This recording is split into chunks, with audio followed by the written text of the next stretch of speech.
Hi everybody, I really enjoyed this week's discussion because I think that behaviorism is super interesting and I think that a lot of the principles are still applicable today, but not all of them are, which is something I kind of want to talk about.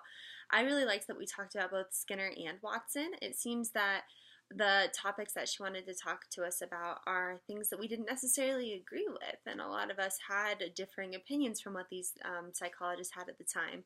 And I think that just shows us what we've learned in the field since then, and that's really interesting. With Watson, like, he was really interested in objectivity and thought that subjectivity or things like introspection or really anything between the stimulus and the response wasn't important because it wasn't measurable, and as a science that's not something we should do.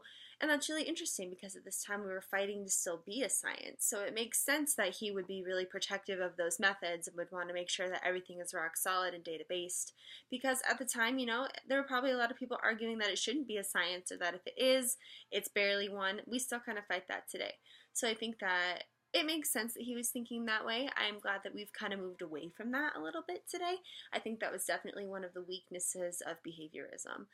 And when it comes to what Skinner was thinking, everyone likes the idea of a utopian society, but to think that we would be able to have this society where punishment was not necessary, I just don't think that that's true. And I know that some of my classmates had mentioned that humans kind of tend to be selfish by nature, and therefore being raised with no punishment for consequences with behavior is just not realistic, because there's going to be bad apples.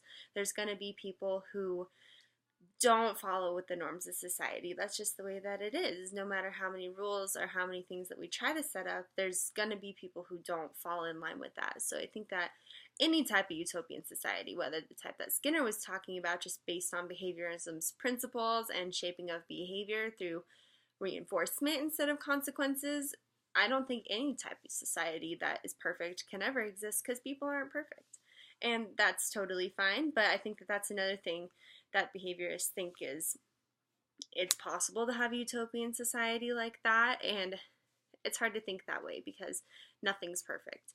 And I think that also it's really interesting that he thinks that we could raise people without punishment. I'm not sure how that would go. I feel like sometimes children who aren't punished tend to be a little wild, a little crazy, but maybe it's because they don't really fully understand the part that he was talking about with understanding how reinforcement works. So I do think that it could be really effective with parenting. I just think that it needs to be used in balance, which is something that we talk about in the field, and that maybe instead of just using one method, we should use methodological eclecticism, which is something we've been talking about, and we should start to pull from other systems as well, which is where we go after behaviorism. So I thought that it was really cool that we started here, and I'm looking forward to next week.